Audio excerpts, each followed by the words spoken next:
Iran US war का आज चौथा दिन है। बहुत सारे डेवलपमेंट्स हैं, लेकिन जो सबसे बड़ी अपडेट आ रही है वो है ईरान से कि ईरान में एक फ्यूनरल हो रहा है, चल रहा है, जिसमें 165 बच्चे जो मारे गए यूएस स्ट्राइक में, ऐसा बोला जा रहा है। उसके बाद वहां पर एक बहुत बड़ा फ्यूनरल चल रहा है। तेहरान में बहुत सारे आज बॉम्ब्स गिरे हैं और इन सब अपडेट्स के बीच हम जुड़ पाए हैं मेजर जनरल जीडी बख्शी साहब के साथ। Thank you so much sir कि ऐसे समय में जब इतना बड़ा वॉर चल रहा है, एक ऐतिहासिक समय चल रहा है और मिडिल ईस्ट या वेस्ट एशिया पूरे तरीके से अभी वॉर में इन्वॉल्व है। शुक्रिया आपने टाइम दिया और मैं जानता हूं कि आप बहुत बिजी हैं, इस वजह से मैं सीधे सवालों पर आऊंगा। और सबसे पहले आपसे यही पूछना चाहूंगा सर कि अभी जो 4 दिन हुए हैं वॉर के, उसको आप कैसे देख पा रहे हैं और आपको किसका पलड़ा भारी लग रहा है? क्योंकि हमें तो जो खबरें हैं वो एक प्रोपेगेंडा की तरह से भी मिलती हैं, लेकिन आपके पास आने का यही रीजन होता है कि आप हमें बता सके कि अभी चल क्या रहा है। 4 दिन हो गए वॉर के और किसका पलड़ा भारी लग रहा है आपको? हाँ, देखिए 4 दिन हुए ये वॉर हुई है और डोनाल्ड ट्रंप साहब ने पहले ही ठान लिया था कि मैं तो वॉर करके छोड़ूंगा। जी इसका देखिए थोड़ा सा बैकड्रॉप समझना आवश्यक है। जी बैकड्रॉप ये है कि जनवरी के महीने में सीआईए, मोसाद, MI6 इन्होंने मिलकर ईरान की इकोनॉमी पे भारी सेंध लगाई। ठीक जी है, उनका जो कॉस्ट, उनकी जो करेंसी को डिस्ट्रॉय करने की कोशिश करी। $1 इक्वल टू 1.5 लाख रियाल तक ले आए और उससे जो इकोनॉमिक डिस्ट्रेस हुआ ईरान के लोगों में, नेचुरली गुस्सा आता है तो वो सरकार के खिलाफ ही निकलेगा। जी तो उन्होंने ये शुरू किया, लेकिन उन्होंने पूरा कलर्ड रेवोल्यूशन का प्लान बना लिया था। कोई 40 से 50 हजार स्टारलिंक टर्मिनल्स भेजे गए थे ईरान के अंदर और ईरान को हेल्प किया रूस ने और चीन ने। इन्होंने स्टारलिंक टर्मिनल्स को जैम कर दिया, जी स्टारलिंक टर्मिनल्स को जैम कर मारा और उसके चलते ज्यादातर ये जो कलर्ड रेवोल्यूशन फेल हो गई। काफी सारे पकड़े गए जो एजेंट्स थे। जी और तब उस वक्त नेतन्याहू साहब ने डोनाल्ड ट्रंप को फोन किया, ठहर जाओ ठहर जाओ, ईरान का कुछ नहीं बिगड़ा है और वो पलटवार में इजराइल के ऊपर मिसाइल फायर करेगा। 500 मिसाइल तक मैं सहन कर सकता हूं, उससे ज्यादा मेरे को प्रॉब्लम हो जाएगी, मेरे को और सपोर्ट चाहिए आपका। जी डोनाल्ड ट्रंप ने जो Gerald Ford aircraft carrier battle group, Abraham Lincoln तो ऑलरेडी जी स्ट्रेट्स के अंदर था, लेकिन जो जेराल्ड फोर्ड एयरक्राफ्ट कैरियर था उसको वेनेजुला में 6 महीने से लगा हुआ था, उसको उठा के उन्होंने भेज दिया इधर। कहा? जी इजराइल के हाइफा पोर्ट के पास। जी ठीक है, ताकि उसका जो पेट्रियट मिसाइल, उसके जो थर्ड मिसाइल वगैरह, एंटी एयरक्राफ्ट, उनसे बचाव हो सके इजराइल का। जी जैसे ही वो पहुंचा, वो बातचीत का नाटक स्वांग उन्होंने खत्म किया और हमले शुरू कर दिए। हम्म कहा जा रहा है पहला हमला इजराइल ने किया और अमेरिका अब बोल रहा है कि हम तो मजबूर थे आने के लिए, वगैरह वगैरह, जी क्योंकि लगता है उनको कि अब हम फंस रहे हैं। जी ठीक है साहब, डोनाल्ड ट्रंप साहब का ख्वाब था कि मैं साहब, जैसे मैंने वेनेजुला को पीट दिया, मादुरो और उसकी वाइफ बेचारी को पकड़ के किडनैप करके ले गए हम वापस यूनाइटेड स्टेट्स और खत्म हो गया वेनेजुला। जी देखिए साहब, वेनेजुला लड़ाका मुल्क नहीं है, वो हम्म मशहूर है मिस वर्ल्ड और मिस यूनिवर्स पैदा करने के लिए। ठीक है ना साहब, वो जी लड़ाके नहीं है बिल्कुल। और वो लेकिन तो फोल्ड अप हो गए उनके। नहीं जी नहीं, एक मिनट, लेट मी जी जस्ट फिनिश। बिल्कुल तो ईरान बिल्कुल जो है उल्टे बांस बरेली को पड़ गए। हमले में उन्होंने 46 जो हैं 48 मार डाले। जी खोमेनी साहब से लेके defence minister, army chief, IRGC chief इत्यादि इत्यादि मार डाले। जी ठीक है, लेकिन वो पहले से ही डिसेंट्रलाइजेशन के ऑर्डर दे चुके थे कि अगर हम मारे जाएं जी तो जो 33 IRGC के डिस्ट्रिक्ट्स हैं ऑल ओवर ईरान, जी they are free to shoot at Israel, free to shoot at America, the जी बेसिस ऑफ अमेरिका, जी वॉरशिप्स वगैरह सबको एंगेज कर सकते हैं आप। ठीक है, जी ठीक, आप समझ रहे हैं। और जी इसके चलते 1 घंटा नहीं लगा हमले के बाद, इतना घातक हमला जिसके साथ डोनाल्ड ट्रंप साहब की बांछें खिल गई थी कि अब तो ये साष्टांग दंडवत करेंगे, मेरे तलवे चाटेंगे, लेट जाएंगे, ये वो लड़ाई सब खत्म, हाथ खड़े कर देंगे, सरेंडर कर देंगे। और जी सरेंडर सरेंडर कख नहीं हुआ। 1 घंटे में पलटवार शुरू कर दिया, जी खाट खड़ी कर दी है। अमेरिका के सारे जो बेस मिडिल ईस्ट में हैं वो हिट हो गए, जी जिसमें शामिल दुबई और क्या कहते हैं कतर और जॉर्डन और यूएई वगैरह वगैरह वगैरह, वो सारी लिस्ट आप जानते हैं। जी उसके बाद उन्होंने इजराइल के ऊपर हमले शुरू किए, ठीक है। जी और अब वहां पे अच्छा खासा नुकसान होना शुरू हो गया है। तिल हम्म मिला के आज इजराइल ने भी पलटवार किए हैं अच्छे। हम्म अमेरिका के 3 तो अभी तक F-15 जहाज मार गिराए गए हैं।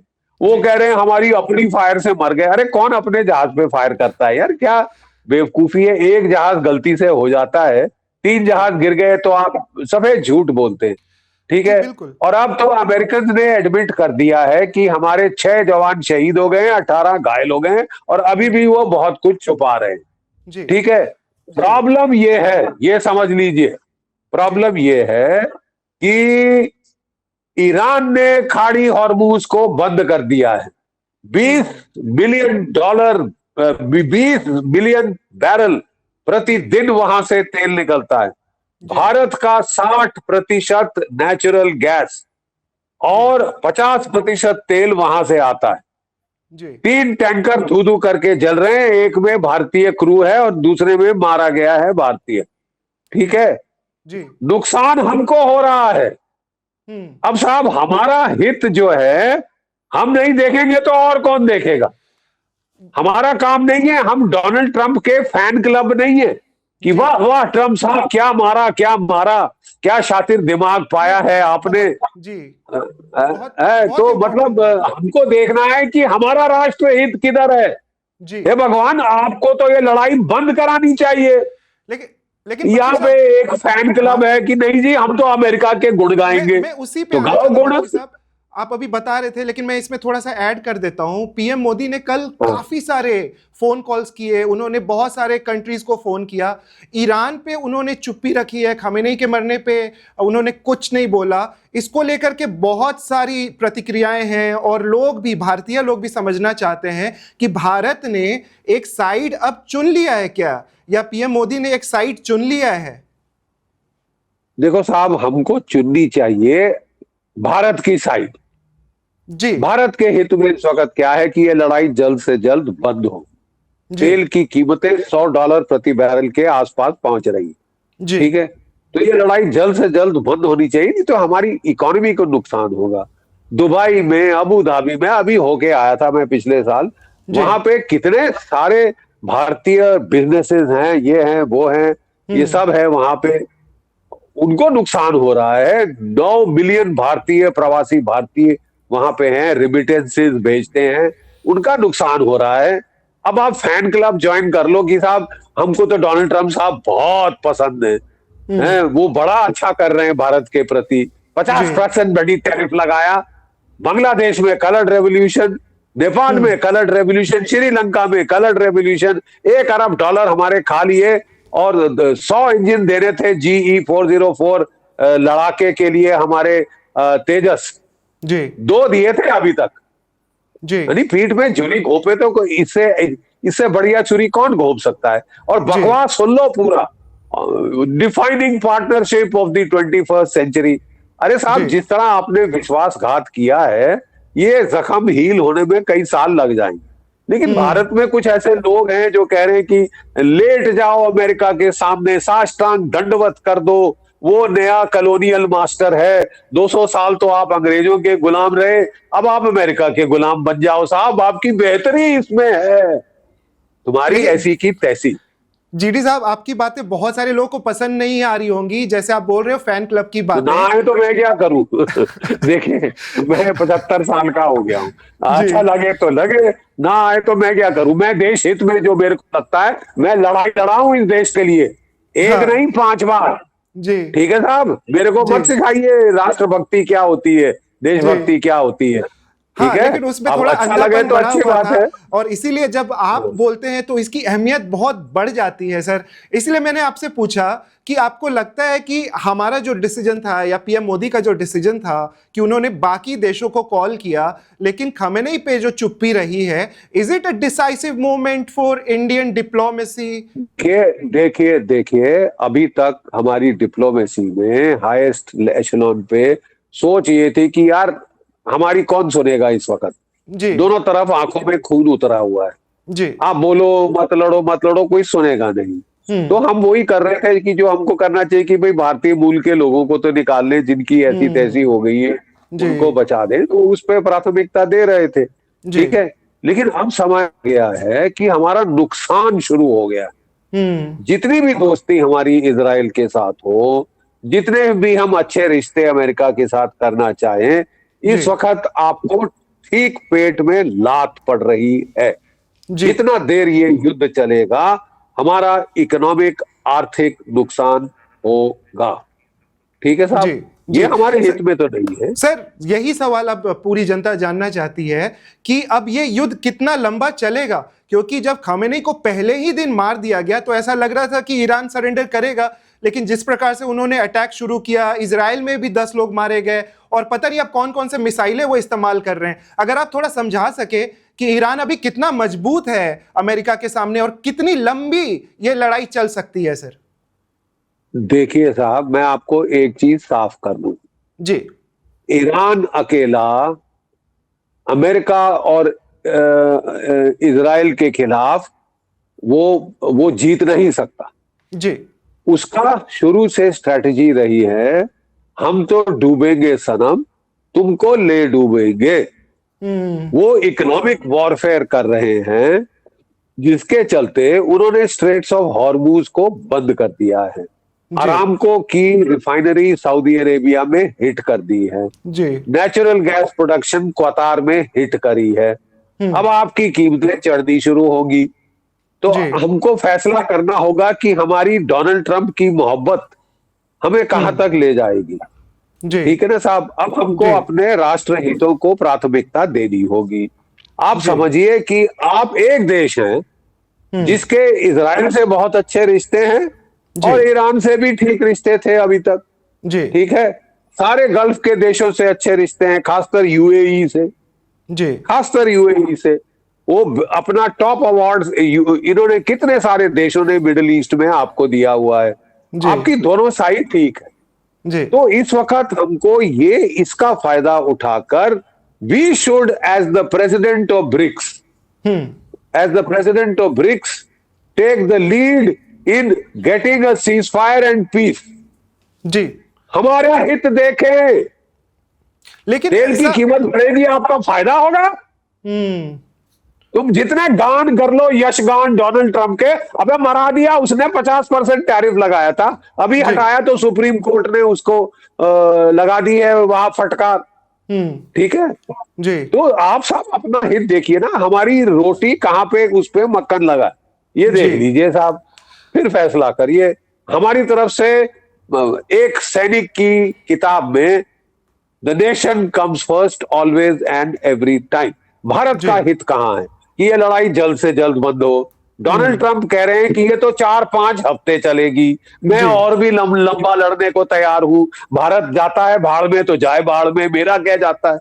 जी ये रवैया है ना साहब, जी भारत की इकोनॉमी जाए भाड़ में, मेरी इकोनॉमी ठीक है, मैं तो बहुत दूर हूं इजराइल से, ईरान से, ईरान के मिसाइल अभी तक मेरे पास नहीं पहुंच सकते। ठीक है, भारत का नुकसान हो तो होए, अरब मुल्कों का नुकसान हो तो होए, जी मैं तो साहब लड़ते जाऊंगा। क्योंकि मेरे को जब मेरा लड़ने का टाइम था वियतनाम में, तो मैं बीमार बन गया था, हैं, डॉज कर दिया था, वो ड्राफ्ट को डॉज किया था। जी अब 80 साल पे लड़ने का बड़ा शौक आ गया है। 1 2 3 4 5 6 जो देखो मुल्क पे आप हमला जी। किए जा रहे हैं। वेनेजुएला पे हमला नहीं किया, ये अब ईरान पे, आप जी क्यूबा की बात कर रहे हैं, आप जी ग्रीनलैंड की बात कर रहे हैं, कनाडा की बात कर रहे हैं। कल परसों आपका कोई भरोसा है कि आप भारत पे चढ़ बैठे पाकिस्तान को हाँ, बचाने के लिए। पाकिस्तान का फिर भी इस्तेमाल कर रहे हैं सर। उन्होंने पाकिस्तान ने उनको राइट्स दिए हैं अपने एयर बेसिस का इस्तेमाल करने के लिए ईरान के ऊपर। और पाकिस्तान के पार्लियामेंट में आज एक और बात हुई है, वहां पे बोला गया कि भारत वॉर की तैयारी कर रहा है पाकिस्तान के साथ। क्यों ना करे? तुम हरामखोर लोगो, तुम हमारी कोई अच्छाई के लिए काम कर रहे हो। पहलगाम ये वो जहां देखो टेररिज्म फैला रहे हो। बांग्लादेश में तख्ता पलट करने में आईएसआई का हाथ था, नेपाल में भी कूदने की कोशिश कर रहे थे। जितने जहां हो सकता है हमारा नुकसान करते हैं। आपने क्या सोचा कि हम हाथ पे हाथ धरे बैठे रह जाएंगे? एक मार लगाई तो नाटक शुरू कर दिया कि 4 दिन में खत्म हो गया, हमने ऐसी तैसी कर दी भारत की।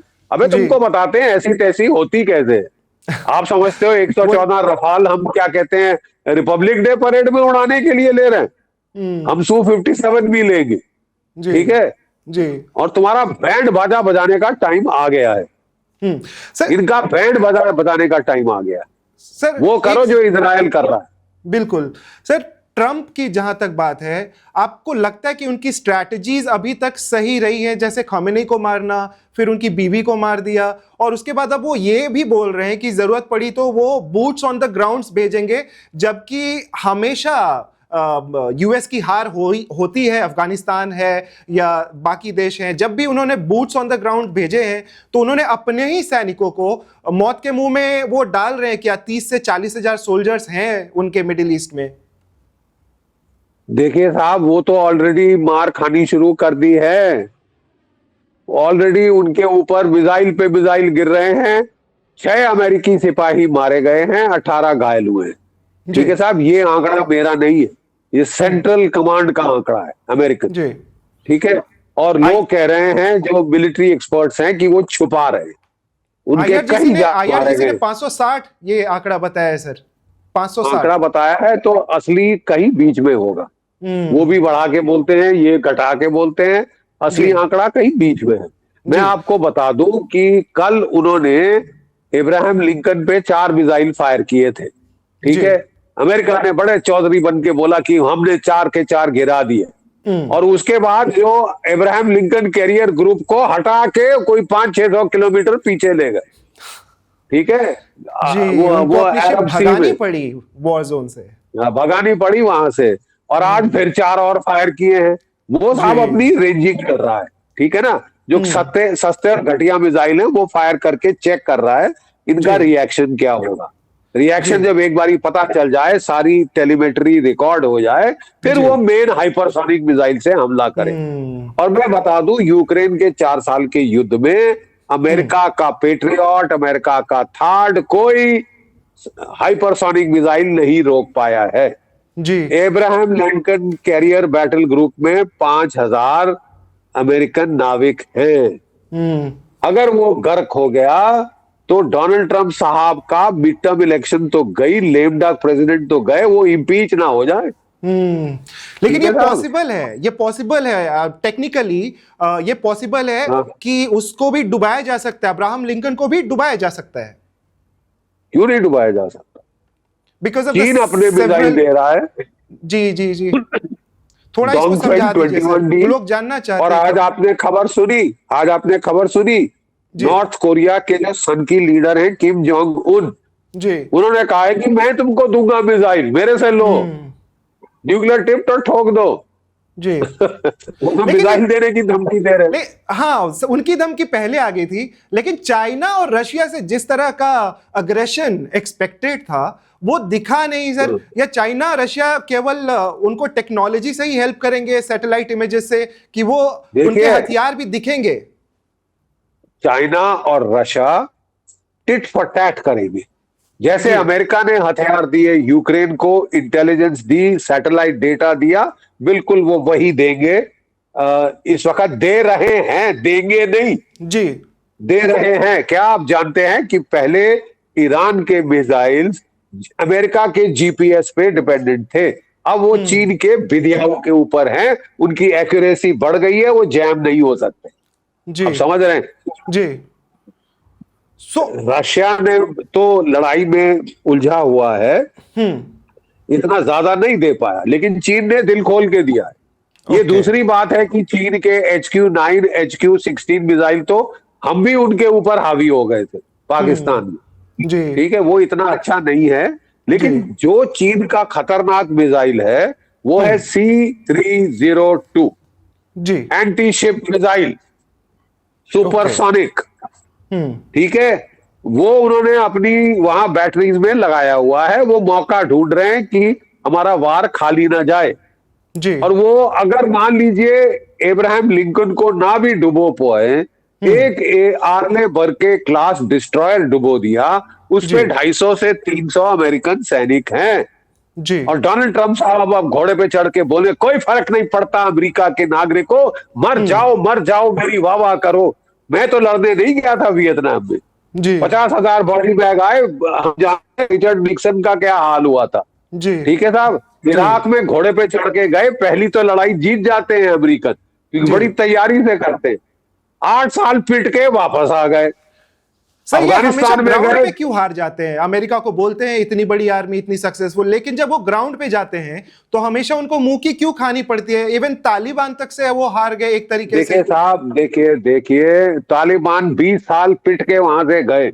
जैसे वहां से विड्रॉल हुआ, किसी फौज का इतना जो है शर्मनाक विड्रॉल हमने कहीं नहीं देखा। जी। ठीक है साहब, आप दुनिया की सबसे बड़ी फौज, टेक्नोलॉजी, ग्रेटेस्ट, स्ट्रॉन्गेस्ट, कुछ भी एडजेक्टिव लगा दीजिए, आप ग्राउंड पे नहीं लड़ सकते। ठीक है साहब, ये तो मतलब साबित हो गया है। जी। ठीक है, अमेरिकन लोगों को बॉडी बैग्स नहीं पसंद, जब तक कि बिल्कुल उनकी आन बान शान की बात ना हो जाए। वो नहीं पसंद बॉडी बैग। जी। ठीक है, जो भी प्रेसिडेंट बॉडी बैग लाता है वो प्रेसिडेंट नहीं रहता। जी। समझ गए आप? तो और मैं आपको बताना चाहता हूँ, नहीं, एक मिनट मुझे थोड़ा कह लेने दीजिए, फिर मैं सुनूंगा। अच्छा देखिए, जो है डोनाल्ड ट्रंप साहब ने एक नई डॉक्ट्रिन बना दी है कि हम तो बूट्स ऑन द ग्राउंड डालेंगे नहीं, उसमें बॉडी बैग्स आते हैं और प्रेसिडेंट लोग इलेक्शन हार जाते हैं। मैं बहुत चतुर हूं, मैं तो केवल एयर पावर से घुटने टिका दूंगा, रिजीम चेंज करा दूंगा। अरे किसी माई के लाल ने आज तक एयर पावर से रिजीम चेंज नहीं किया है किसी भी देश में, जब तक बूट्स ऑन द ग्राउंड ना डाले।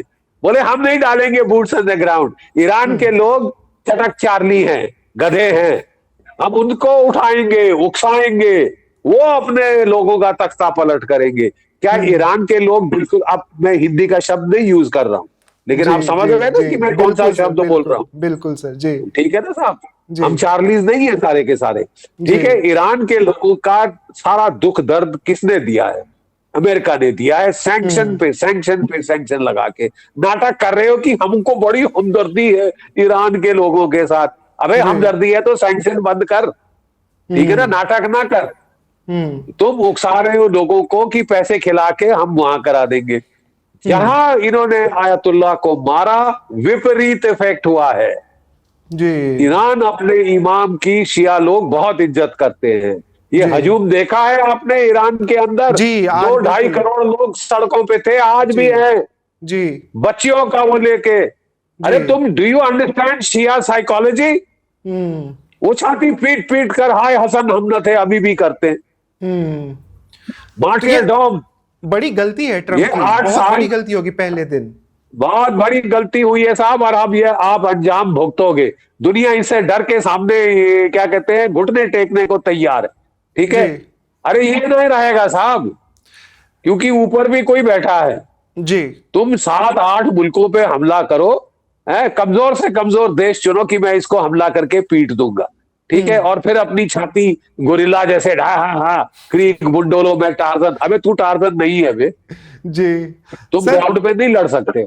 हाँ सर, अब इसमें थोड़ा सा और समझा दीजिए, क्योंकि सऊदी अरेबिया पे बहुत अटैक्स हो रहे हैं। हम ऑलरेडी जानते हैं कि जहां जहां यूएस एम्बेसीज है वहां पे बहुत अटैक्स हुए हैं और उड़ा भी दिया है सक्सेसफुली ईरान ने। अब सऊदी अरेबिया, कतार या यूएई, क्योंकि वहां भी काफी सारे अटैक हुए, तो ये लोग ईरान पर अटैक करेंगे कि केवल इजराइल और यूएस ही फ्रंट फुट पे खेलेगा? ये पूरा वॉर जो है इसमें दूसरे देश कंप्लीटली इन्वॉल्व होंगे या नहीं? अरे वो कंप्लीटली इन्वॉल्व भी हो जाएं तो क्या है, उनके हथियार अमेरिका के हैं। सऊदी अरेबिया के पास सब अमेरिकी हथियार है, वो उड़ा नहीं सकते। पाकिस्तानियों को बुला रहे कि हमारे लिए उड़ा दो। अरे तो आप क्या करोगे यार, आप क्या क्या करोगे? और क्या पाकिस्तान के अंदर जो आम जनता है वो बर्दाश्त करेगी कि ये हरामखोर जो बैठा है वहां पे मुल्ला मुनीर, ये बातें कर रहा है कि हम मुस्लिम देश, हम मुस्लिम नेटो, और सबसे पहले ईरान पे हमला करने ये पहुंच रहा है।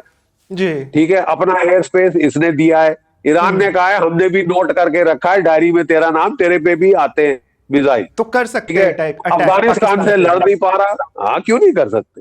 ऐसी हाँ। कौन सी बड़ी बात है, पहले कर चुके हैं, जी याद होगा 2 साल पहले। हाँ, जी जी। तो देखिए साहब, बात ऐसी है, अब आप बाकी सब की बात छोड़िए, हम दुनिया भर की बातें करेंगे, आप प्लीज भारतवर्ष की बात करिए। जी भारत के राष्ट्र हित में क्या है जी। इस वक्त? दो टूक शब्दों में भारत के राष्ट्र हित में यह है कि यह लड़ाई जल्द से जल्द बंद हो। हम्म। अगर मोदी जी इसको बोलेंगे तो दुनिया सुनेगी, दुनिया जैसा सुनेगी। जैसा रशिया यूक्रेन एक वॉर में मिनट, हुआ एक था। मिनट ना, एक बिल्कुल मिनट, सर, हाँ, जी रशिया जी यूक्रेन कंटिन्यू। वॉर पे हम पहुंच गए बंद कराने युद्ध, तो यहां तो ये हमारे पिछवाड़े में हो रहा है साहब, यहां तो जी। हमारे पिछवाड़े में आग लगी है, हाँ। नुकसान हमारा हो रहा है। यूक्रेन से हमारा क्या जा रहा था, सीधी बात। हम्म। वहां तो हम पहुंच गए, तो यहां क्यों नहीं? तो आपको लगता है कि और पीएम भारत मोदी। के लोग सुनेंगे, हम्म। अभी नहीं सुनेंगे 2-3 दिन तक, जब तक जी आंखों में खून चढ़ा हुआ है। ठीक जी है, जब जी अच्छी खासी मार दोनों तरफ लग जाएगी। जी जी। मैं एक सवाल ये जानना चाह रहा था सर, हम आपकी आवाज नहीं आ रही स्टूडियो से, पर मैं एक बार बस डायलॉग चेक करना दुनिया चाहूंगा ही कि करेगी आई आपकी, थिंक। हाँ।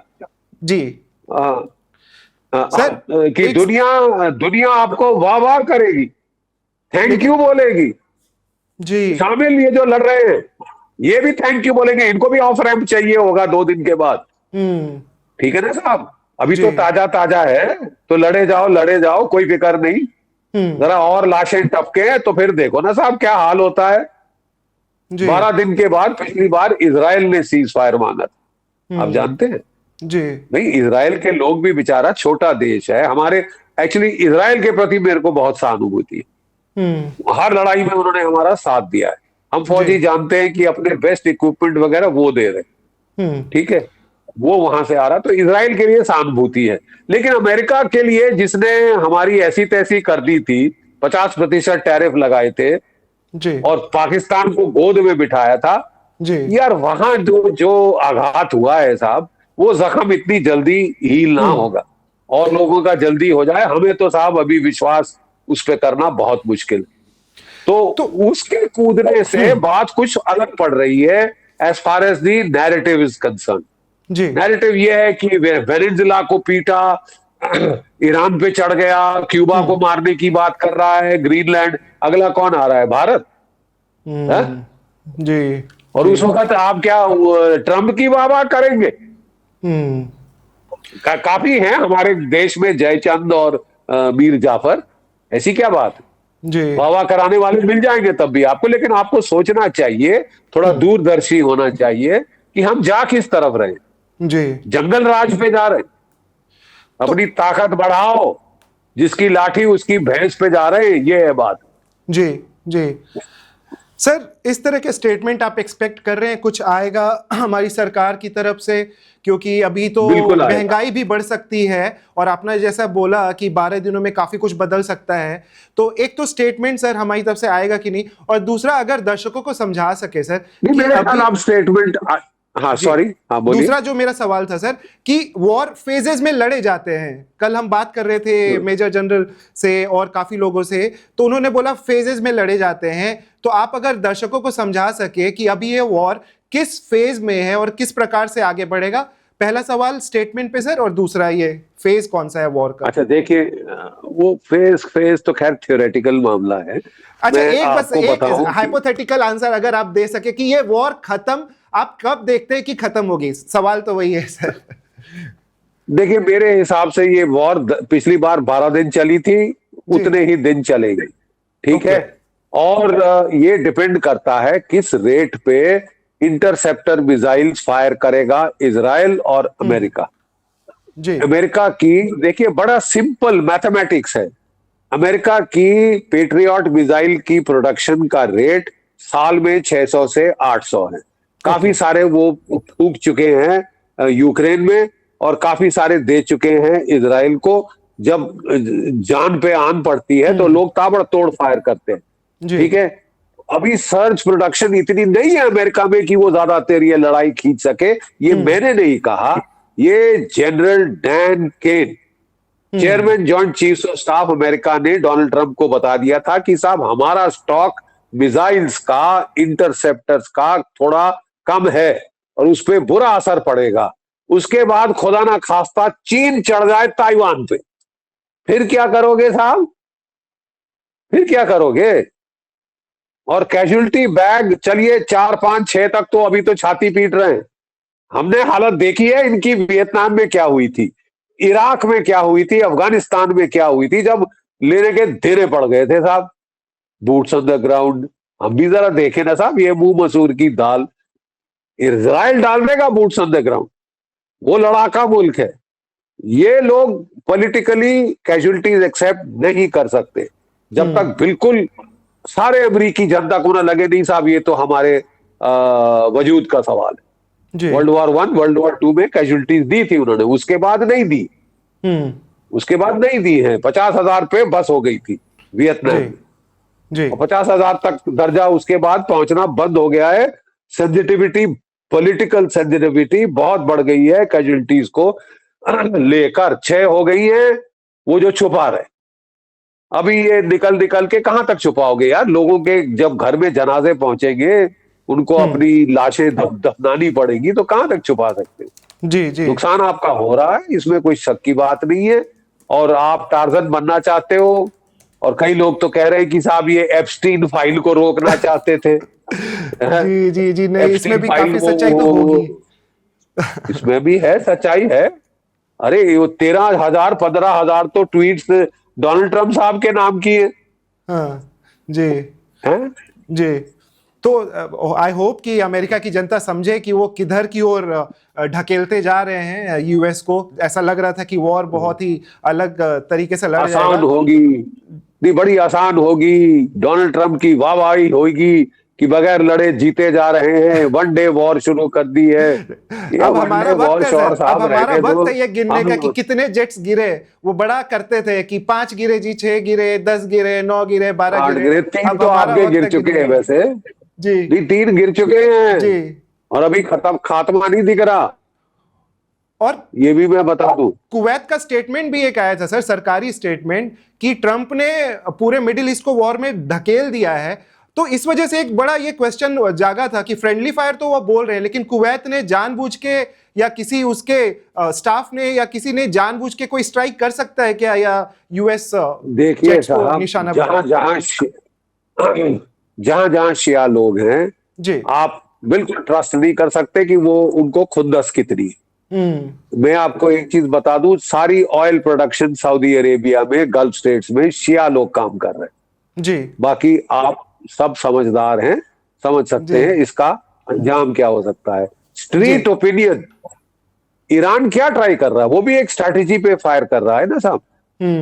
अगर स्ट्रीट ओपिनियन इन देशों में जो राजाओं के खिलाफ हो गया, जी लेने के देने पड़ जाएंगे साहब, जी जी उल्टा पलट जाएगा। ये तो बहुत, this can go any way.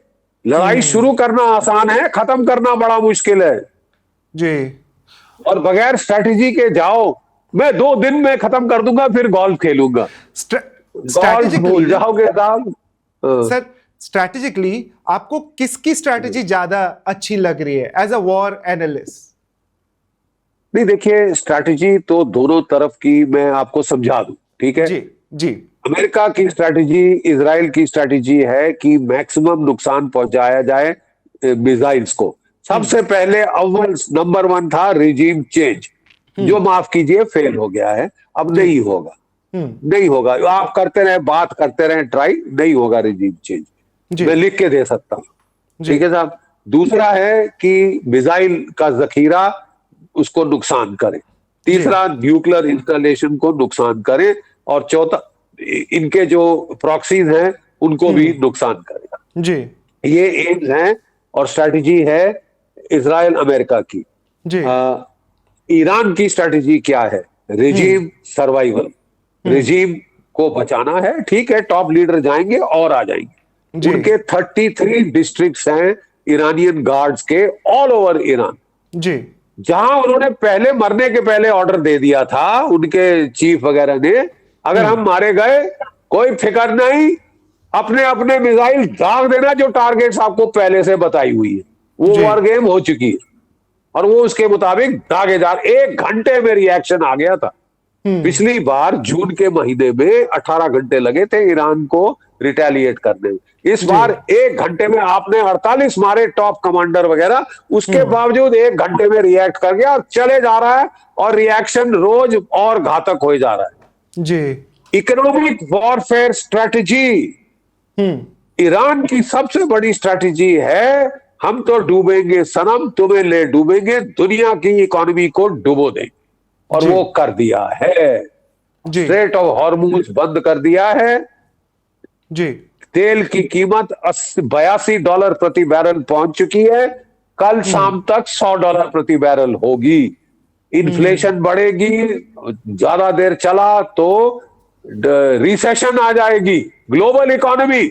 जी मैं आपको सीधा कह रहा हूं साहब, आपके ऊपर तेल का असर नहीं पड़ेगा, आप समझते हैं? बिल्कुल 50% सर, बिल्कुल। आपका तेल आ रहा है गल्फ से, जी 60% जो हर घर में चूल्हा जलता है नेचुरल गैस कहां से आ रहा है? वहां गल्फ से।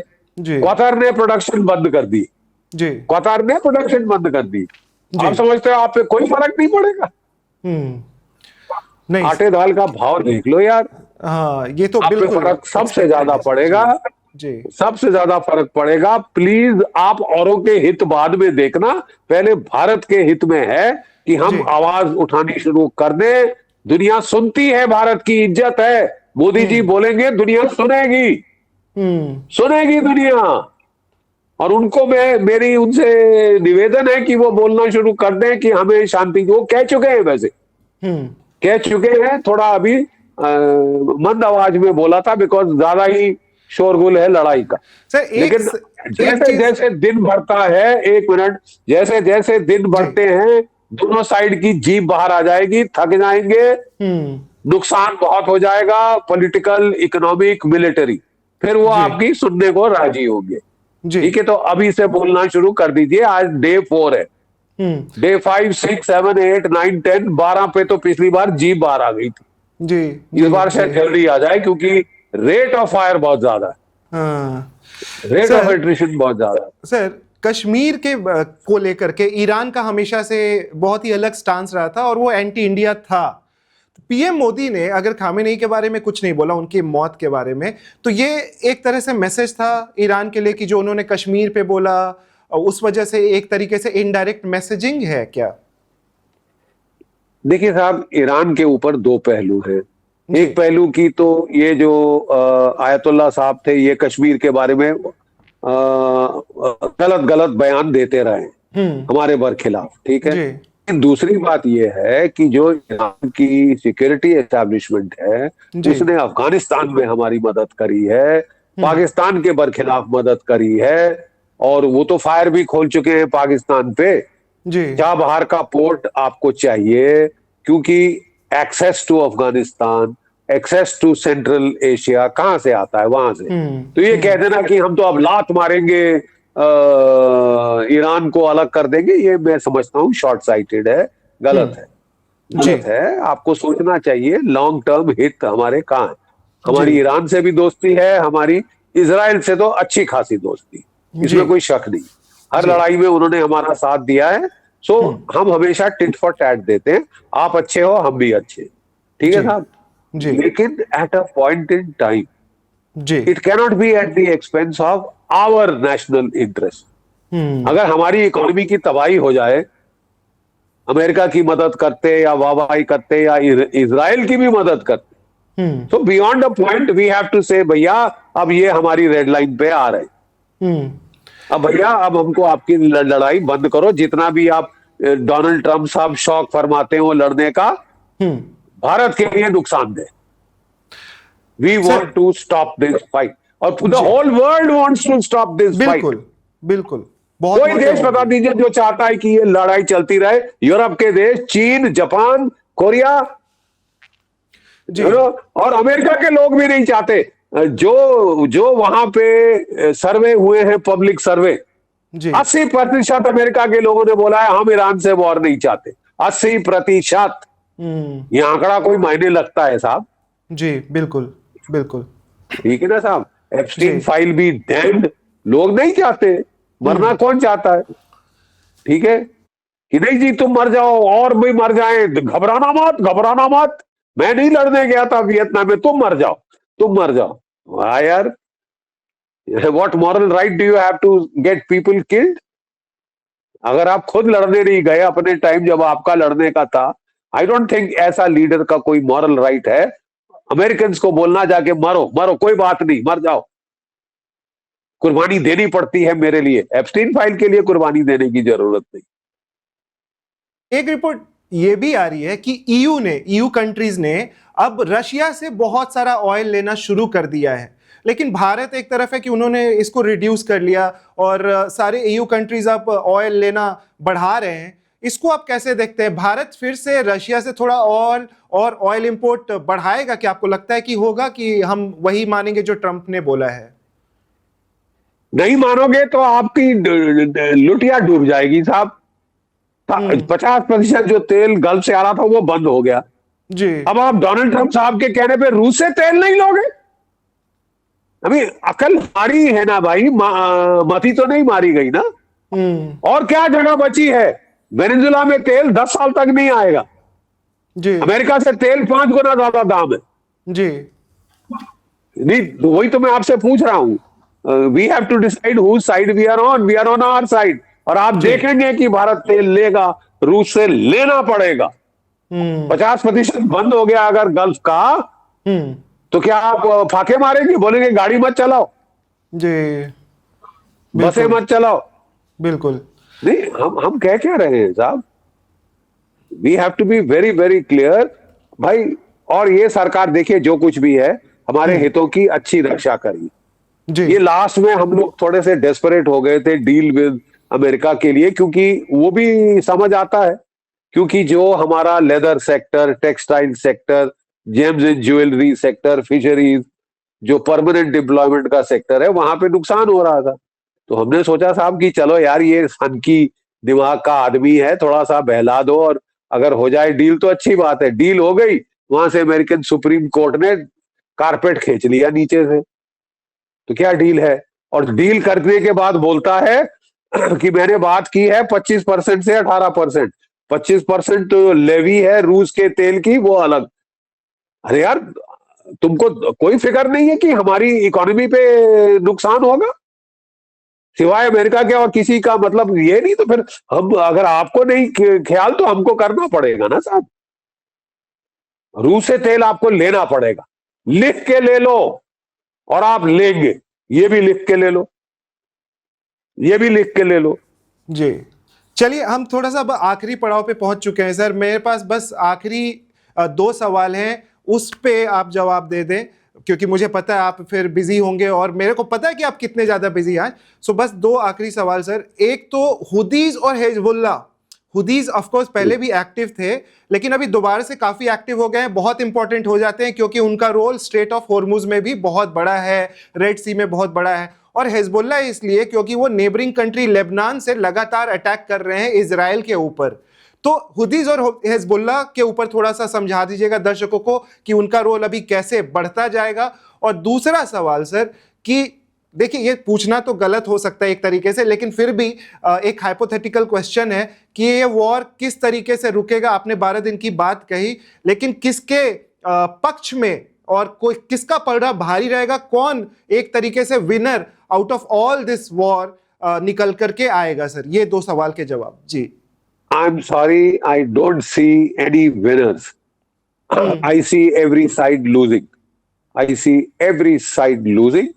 और ड्रॉ जैसे होके बंद होगा, ये भी आप गिठान बांध के रख लीजिए। जी जी ड्रॉ जैसे पिछली बार 12 दिन में क्या हुआ था? जी 12 दिन में क्या हुआ था? आप जी डिसाइसिव वॉर लड़ना चाहते हैं, आप कहते हैं कि भाड़ में जाए बाकी दुनिया, जो जो अमेरिका का इंटरेस्ट है, जो इजराइल का इंटरेस्ट है, वो प्रिवेल करेगा। आपकी इकोनॉमी चूल्हे में जाती है, जाए। यूरोप की इकोनॉमी चूल्हे में जाती है, जाए। भारत, जापान, कोरिया, मरो। तो साहब फिर हम मरने को इतने कोई आतुरता नहीं है मरने की, ठीक है। हम लोग अपना अपना इंटरेस्ट संभालेंगे, क्योंकि अमेरिका की ये तो थोड़े से सटिया गए हैं, 80 साल की ज्यादा हो गए हैं, सटिया गए हैं ये, बोले ना चाइना शॉप, इधर उधर उधर इधर। अब ये खतरनाक थोड़े से होते जा रहे हैं विश्व शांति के लिए, स्टेबिलिटी के लिए, ठीक है साहब। अब लोगों को अपने अपने इंटरेस्ट देखने होंगे। आपकी भी अपर लिमिटेशन है, आप कितनी देर ईरान को मार सकते हैं। जब इनके ऊपर असर पड़ेगा इकोनॉमी पे, मैंने बताया ना, अगर तेल की कीमत $100 प्रति बैरल जाती है, जो आसानी से 2 दिन में जा सकती, तो अमेरिका का इन्फ्लेशन रेट 2.6% से लेकर 4%, 4.5% हो जाएगा। ये मैं नहीं कह रहा, वहां की इकोनॉमिस्ट कह रहे हैं। और अगर तेल का दाम $130 बैरल जाता है, इन्फ्लेशन रेट 6% होगा। अमेरिका में तेल की कीमत अभी $3 प्रति बैरल से बढ़कर ये $6 से $8 प्रति बैरल हो जाएगी। आप समझते हैं अमेरिका के लोग खुशियां मनाएंगे? हमारी ऐसे ही इकोनॉमिक हालत बुरी हो रही थी, मिडिल क्लास की, गरीब लोगों की। आप कह रहे हैं कि साहब मैंने अब जाके और तुम्हारी ऐसी तैसी कर दी, मुझे वोट दो, ले लेना वोट। ये प्रजातंत्र का फायदा है जी। ये प्रजातंत्र का फायदा है, ले लेना वोट। हम भी जरा दुनिया भी देखना चाहेगी। चलिए देखते हैं क्या हश्र होता है। एक सवाल और रह गया सर, सॉरी, बस ये लास्ट सवाल आप जवाब दे दे। हिजबुल्लाह और हुदीस को रोल को लेकर के सर एक लास्ट, बस ये आप जवाब दे दे, उसके बाद। हाँ, लास्ट देखिए, हिजबुल्लाह एक बड़ी अच्छी फाइटिंग ऑर्गेनाइजेशन होती थी। I am talking in the past time as a military commander. वो 2003 के युद्ध में उन्होंने काफी हालत खस्ता करी थी ईरान इजराइल की, मुझे याद है। लेकिन उसके बाद से वो लोग, पूरा मोसाद ने पेनिट्रेट कर दिया है। कोई खबर उनकी नहीं है, उनका कौन कमांडर कहाँ है, ये सब मोसाद को मालूम है।